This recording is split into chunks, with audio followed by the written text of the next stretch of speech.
Hello friends, नमस्कार। Yes bank की बात करते हैं। पहली तिमाही का रिजल्ट पेश किया है यस बैंक ने। तो Q1 का रिजल्ट को देखते हैं और revenue, profit, EPS, earning per share, gross NPA, net NPA की बात करेंगे और एक नज़र चार्ट पैटर्न के अनुसार भी देखेंगे। जिनके पोर्टफोलियो में पड़ा हुआ है तो उनको क्या करना चाहिए, जो लेना चाहते हैं उनको क्या करना चाहिए, तो इसकी बात करते हैं। जोमेटो के आईपीओ ने धूम मचाई है, तो क्या आने वाले दिनों में यस बैंक धूम मचाएगा, उसकी भी बात करेंगे दोस्तों।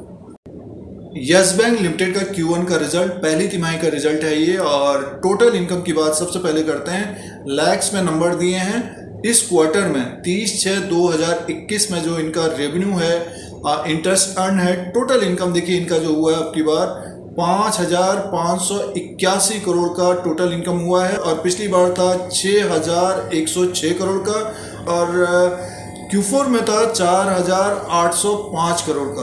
और एक तरह से क्वार्टर टू क्वार्टर के हिसाब से देखते हैं तो बढ़ के आया है, बट साल दर साल के हिसाब से कम है। साल दर साल के हिसाब से देखते तो कम है, बट क्वार्टर टू क्वार्टर के हिसाब से देखते तो बढ़ के आया है। अब एक्सपेंसेस की बात करते हैं। देखिए इन्होंने क्या एक्सपेंसेस किया है उसको चेक कर लेते हैं। तो टोटल एक्सपेंडिचर में देखिए 4,661 करोड़ का टोटल एक्सपेंडिचर है अब की बार। पिछली बार था 4,959 करोड़ का और Q4 में था 4,620 करोड़ का। तो देखिए एक तरह से 4,661 करोड़ इन्होंने एक्सपेंसेस किया है और टोटल इनकम है 5,581 करोड़। यानी इस बैंक को एक तरह से फायदा हुआ है। और ऑपरेटिंग प्रॉफिट 920 करोड़ का। तो सीधे नेट प्रॉफिट की बात कर लेते हैं। नेट प्रॉफिट में देखते हैं तो 206 करोड़ का नेट प्रॉफिट है दोस्तों। तो बैंक एक तरह से प्रॉफिट में आया है। पिछली बार था 45 करोड़ का और Q4 में था 3,787 करोड़ का नुकसान था। तो क्वार्टर टू क्वार्टर के हिसाब से देखते हैं तो प्रॉफिट में बैंक आया है और पिछले साल के अनुसार देखते हैं तो जंप किया प्रॉफिट ने। रेवेन्यू में कमी पेशी जरूर है, बट प्रॉफिट किया है बैंक ने।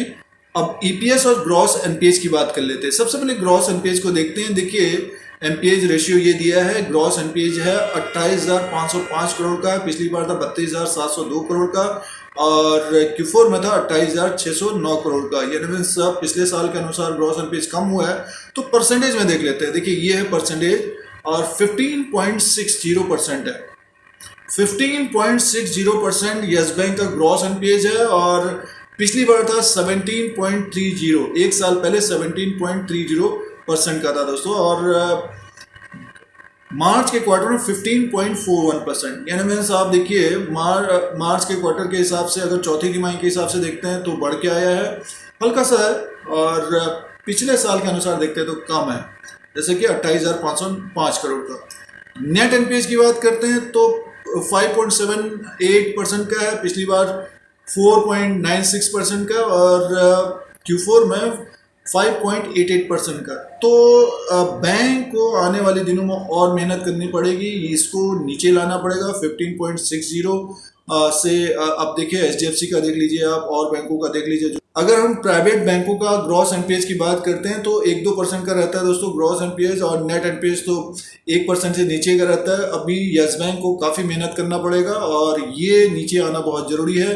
बट प्रॉफिट में आया बैंक और धीरे धीरे इम्प्रूवमेंट कर रहा है। तो ईपीएस की बात कर लेते हैं। देखिए ईपीएस है 0.08% का है और पिछली बार था 0.04। बहुत सारे इन्वेस्टर्स इसको देखते हैं।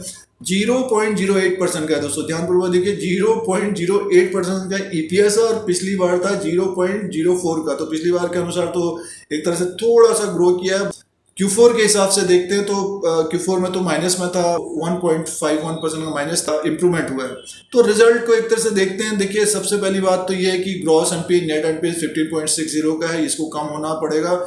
और बैंक ने प्रॉफिट दिखाया। सबसे बड़ी बात यह है कि बैंक का प्रॉफिट आया, 206 करोड़ का प्रॉफिट आया। रेवेन्यू भी एक तरह से देखिए बढ़ के आया है 5,581 करोड़ का। तो ये नंबर्स पेश किए हैं यस बैंक ने। अब की बार स्टॉक प्राइस 13 रुपीज का है। यस बैंक का जो मार्केट कैप है 32,696 करोड़ का है। फेस वैल्यू 2 रुपीज का है दोस्तों। डिपॉजिट और एडवांसेस की बात करते हैं तो 1,63,654 करोड़ का एडवांस है, नेट एडवांस। और डिपॉजिट, टोटल डिपॉजिट की बात करते हैं 1,63,295 करोड़ का है। तो डिपॉजिट भी आने वाले दिनों में बढ़ेगा और लोन बढ़ेंगे तो इसका इंटरेस्ट अर्न बढ़ेगा।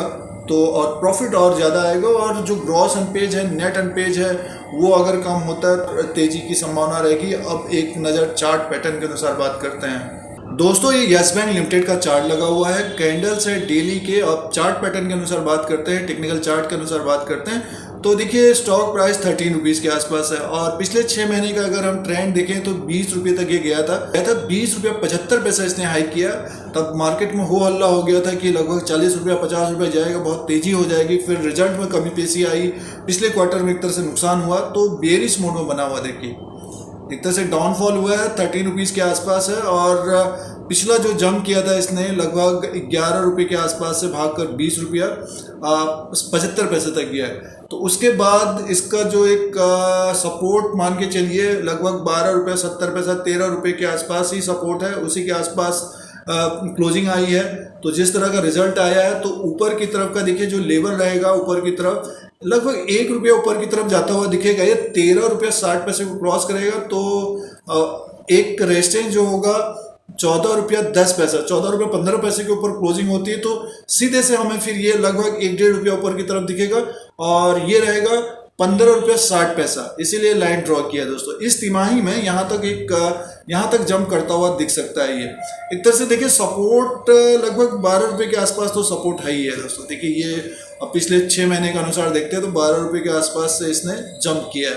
और इस जून में भी देखिए ये ऊपर की तरफ था, 8/6/2021 को ये 15 रुपया 55 पैसे तक गया। तो ऊपर का एक रेजिस्टेंस, ये ऊपर का रेजिस्टेंस यही रहेगा। और उससे पहले हम देखते हैं तो लगभग 13 रुपया 60 पैसा और 14 रुपया 10 पैसा, तो 14 रुपये 15 पैसा। तो यानी मैं यहाँ से यस बैंक को लगभग 2-2.5 रुपया ऊपर की तरफ होना चाहिए इस तिमाही में, और इसके ऊपर अगर क्लोज हो जाता 15 रुपये 55 पैसे के ऊपर क्लोज होता है, तब थोड़ी सी इसमें एक तेज़ी की संभावना रह जाएगी, क्योंकि फिर रिकमेंडेशन आने लग जाएंगे, और वो तेज़ी होगी ये जो इसने हाई किया था 31/3/2021 को 16 रुपया 90 पैसे तक। इसका जो हाई है 16 रुपया 85 पैसा, यहाँ तक जाता हुआ दिख सकता है दोस्तों। तो ये लेवल जरूर ध्यान में रखिएगा, 15 रुपया 60 पैसा जो अभी खरीद रहे। जिनके पास यस बैंक है, जिन्होंने यस बैंक को रखा है उम्मीदों के कारण, जिनके डीमैट में यस बैंक पड़ा हुआ है, समय दीजिए इसको। Q1 का रिजल्ट आ गया है, अब Q2 और इसी तरह से अगले जो तिमाही के रिजल्ट आते हैं, रेवेन्यू बढ़ता है, प्रॉफिट बढ़ता है, ग्रॉस एनपीए नेट एनपीए कम होता है, तब फिर हमें स्टॉक जो है 20 रुपये को भी क्रॉस करता हुआ नजर आएगा। क्योंकि जब तेजी आती है तो फिर जिस तरह से जोमेटो का जो स्टॉक भागा है दोस्तों, तो उसी तरह से भागता हुआ नजर आएगा। जो औने पौने कंपनियां हैं सब ऊपर की तरफ है। यस बैंक 13 रुपये के आसपास है, तो रिजल्ट तो बढ़िया आया। ईपीएस में थोड़ा सा इंप्रूवमेंट हुआ है, और ग्रॉस एनपीए नेट एनपीए आने वाले समय में कम होंगे, तो डेफिनेटली स्टॉक हमें ऊपर की दिखेगा। फिलहाल इस तिमाही में 15 रुपया 60 पैसा और 16 रुपया 90 पैसे का एक टारगेट होना चाहिए। और 16 रुपया 90 पैसा 70 रुपये के ऊपर क्लोज होता है, तो 2-3 रुपया सीधे से ऊपर की तरफ होगा नेक्स्ट 6 महीने के अंदर। तो इस तरह का ट्रेंड रह सकता है, और जिनके पास है उनको थोड़े समय के लिए भूल जाना चाहिए यस बैंक को, क्योंकि अब ट्रेडिंग बहुत कम हो रही है इसमें। फिर भी रिटेल इन्वेस्टर्स काफ़ी ट्रेड करते हैं इसमें, जो वॉल्यूम काफ़ी होता है। तो यस बैंक का जो रिजल्ट आया दोस्तों, एक तरह से इम्प्रूवमेंट हुआ है, प्रॉफिट में आया बैंक, और रेवेन्यू भी बढ़ के आया है। और जो चार्ट पैटर्न के अनुसार देखते हैं तो बेरिश मोड में है, रिजल्ट के कारण इसको एक जंप करना। और चार्ट पैटर्न के अनुसार अगर हम देखते हैं तो 15 रुपये 55 पैसा और 70 रुपये का एक टारगेट होना चाहिए दोस्तों इस तिमाही में और आने वाले समय में। तो ये चार्ट पैटर्न के अनुसार है, और पहली तिमाही के जो आंकड़े पेश किए हैं यस बैंक ने, उसका अपडेट था दोस्तों। YouTube चैनल पर बने रहने के लिए सब्सक्राइब और बेल आइकन को प्रेस करें। फिर कोई नया वीडियो लेके आएंगे। आज के लिए इतना ही, धन्यवाद।